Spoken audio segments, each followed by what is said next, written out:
Hello everyone. In this video, we'll walk you through how to set up your Rainbird ESP-M irrigation controller.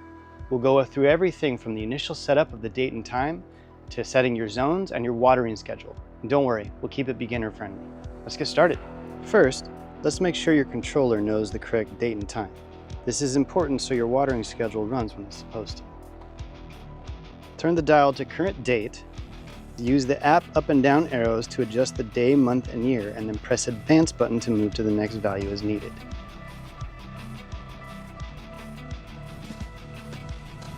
Next, turn it to the correct time and set the time that it's currently at.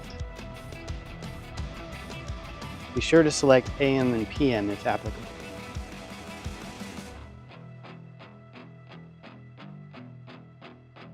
Simply turn the dial away to another setting. The controller will save those settings automatically. Now that the date and time are set, we can move on to setting up your watering zones. Zones, also called stations, are different watering lines and areas in your yard, and each can be set for a specific amount of time. Here's how we set those durations. Turn the dial to run times or set value runtime positions may vary. The display will typically show zone 1 to start. Use the up and down arrows to choose how many minutes you want zone 1 to water. For example, you might set zone 1 to water for 10 minutes. Move to the next zone. On some controllers, you might press an advance button to go to zone 2. On others, simply turn the dial to the next station and the number will work. Now set zone 2's watering duration the same way. Let's give this one 15 minutes. Repeat for all your zones, setting a watering duration for each zone in your system.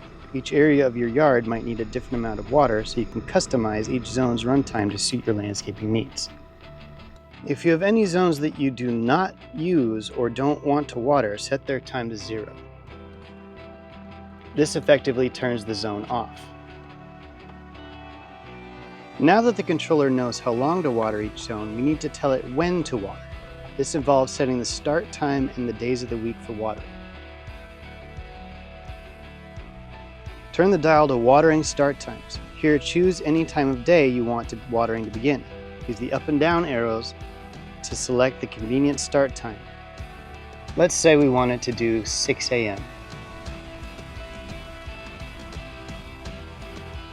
Make sure AM/PM is selected accordingly.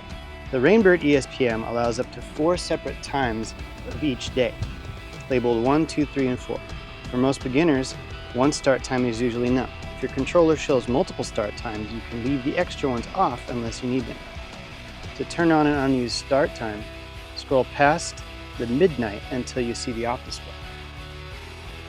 Almost there. We have the date and time set, we have the zones configured, and we have the water schedule programmed in. There's just a couple more steps. Next, turn the dial to days to water. In this case, it has each day selected so you can do them one at a time. Monday, let's start the water.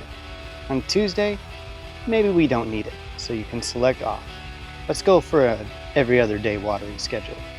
Cycle through all of these until you've figured out the entire week of watering schedule that you want. It's good to be mindful of any watering restrictions on certain days. Your watering schedule will depend on your system and your microclimate.